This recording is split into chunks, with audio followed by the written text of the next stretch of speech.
ছিল Lalpur green top স্পিডে bike ছিল না তো। আর আমি আমার ব্লগে 2 রাইডার চলে গেছি 30 তুলে এখন চলে যাবো। আসসালামু আলাইকুম এভরিওয়ান, কি অবস্থা তোমাদের? আশা করি অনেক অনেক ভালো আছো। তো অনেকদিন ঘোরাঘুরি করা হয়নি, সেজন্য আমরা বেরিয়ে পড়লাম একটি লং ড্রাইভের উদ্দেশ্যে। তো কোথায় যাচ্ছি কোনো প্ল্যান প্রোগ্রাম না থাকায় লালন শাহ সেতুর উদ্দেশ্যে রওনা হলাম। এরই মধ্যে লালন শাহ সেতুর কোচ চত্বরে পৌঁছে গেছি। এরপরে সামনে টোল প্লাজায় টোল দিয়ে উঠে পড়বো লালন শাহ সেতুতে। তো সেতুতে উঠে কিছু ফটোশ্যুট করতেছিলাম। এরপরে সবাই মিলে প্ল্যান করলাম কোথায় যাওয়া যায়। তারপরে একটি জায়গা মোটামুটি সবার চয়েজে আসলো, এই জন্য আমরা ফটোশ্যুট বাদ দিয়ে রওনা দিলাম ওই জায়গার উদ্দেশ্যে। তো ভিডিওটি সবাই দেখতে থাকো, আশা করি ভালো লাগবে। তো এখন আমরা সবার ডিসিশনের উপরে ভিত্তি করে চলে যাচ্ছি লালপুর গ্রিন ভ্যালি পার্কের উদ্দেশ্যে। তো রাস্তার মাঝখানে আবার পড়ে গেল গ্রিন সিটি। গ্রিন সিটির যে ভিউ গাইজ, নিজের চোখে না দেখলে ভাবতেও পারবেন না এত সুন্দর। তো ঈশ্বরদী পার হয়ে ঈশ্বরদী টু লালপুর মহাসড়কে টপ স্পিডে আগাচ্ছি।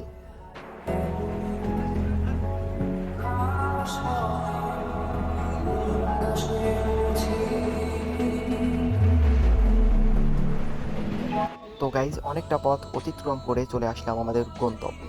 আমাদের গন্তব্য ছিল লালপুর গ্রিন ভ্যালি পার্ক। তারপরেও আমরা দুপুরে চলে আসছি, দুপুর 2টা বাজে। এরপরে অন্য প্ল্যান করতেছিলাম সবাই মিলে।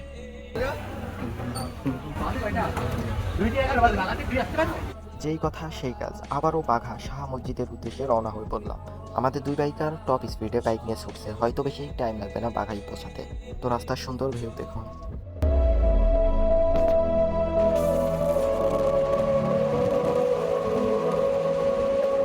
অবশেষে আমরা পৌঁছে গেলাম বাঘা শাহ মসজিদে। তো এখানকার পরিস্থিতি সরাসরি উপভোগ করো।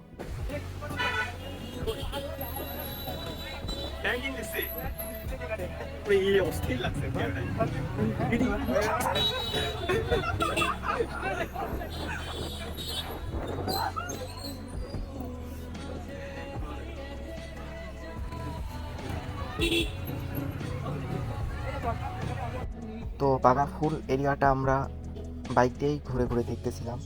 এর আগেও অনেকবার আসা হয়েছে বাগাই, সেজন্য তেমন কিছু দেখার ছিল না। তারপরেও আপডেট কিছু হয়েছে কিনা দেখতেছিলাম ঘুরে ঘুরে। এরপর উপরে উঠে আবারও সবাই কিছু ফটোশ্যুট করতেছিল।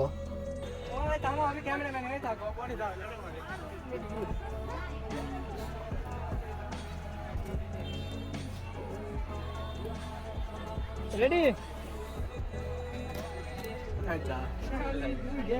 মসজিদের এরিয়ায় প্রবেশ করে সবাই সবার ফটোশ্যুটে ব্যস্ত, আর আমি আমার ব্লগের ভিডিও নিয়ে ব্যস্ত।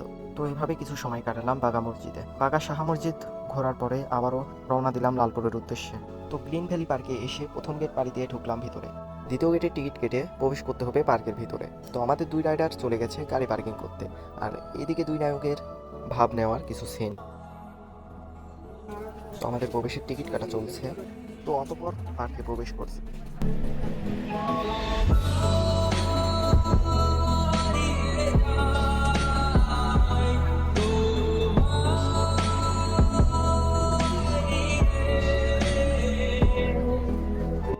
আমার কোনো পার্সোনাল ক্যামেরাম্যান না থাকায় আমি নিজেকে উপস্থাপন করতে পারি না সেরাভাবে। কি আর করা যাবে, এভাবেই চলছে। তো পার্কের ভিতরে মোটামুটি আধা ঘন্টার মতো ছিলাম। আধা ঘন্টা ঘোরাঘুরি করে আমাদের এই মন ছুটছে অন্যদিকে। আবারও ছুটতে হবে পাবনা মেন্টালের দিকে। বেশ কিছু টাইম ছিল হাতে, সময় 4:30 বাজে। বেশ ভালোভাবেই ঘুরে আসা যাবে, এজন্য সবাই রওনা দিব পাবনা মেন্টালের দিকে। এদিকে আমাদের ক্যামেরাম্যান কি বলে। তো ইতিমধ্যে আমরা পাবনার উদ্দেশ্যে রওনা দিলাম। আমাদের রাইডার ফুল খেপছে, টপ স্পিড 134 তুলে আগাতে আগাতেই চলে আসলো রাস্তার মাঝে বৃষ্টি। প্রায় 1 ঘন্টা বৃষ্টি হওয়ার কারণে আমরা আগাতে পারিনি পাবনার দিকে। এখন টাইমও হয়ে গেছে অনেক বেশি, 6টা 5 বাজে। একটু পরে সন্ধ্যা হবে, এই জন্য আর পাবনার দিকে যাওয়া হলো না। নিজের বাসার দিকে যাব। এরই মাঝে হাইওয়েতে ট্রেনের লাইন, এজন্য রাস্তা বন্ধ করে দেওয়া হয়েছে। আমরা অপেক্ষা না করে একটি লোকাল রাস্তা দিয়ে ঢুকলাম। রাস্তাটা অনেক খারাপ ছিল। তো আমরা প্রায় বাসার দিকে পৌঁছেই গিয়েছি। এরপর ব্রিজে উঠে দেখি অনেক মানুষ। তারপরে আমরাও কিছুক্ষণ ব্রিজে থাকলাম। তো কিছুক্ষণ ব্রিজে থাকার পরে রাত হয়ে গেল, এখন চলে যাবো সোজা বাড়ি। তো আজকে এই পর্যন্ত। ভিডিওটি ভালো লাগলে অবশ্যই লাইক, কমেন্ট এন্ড শেয়ার করে দিও। তো বাই বাই গাইস।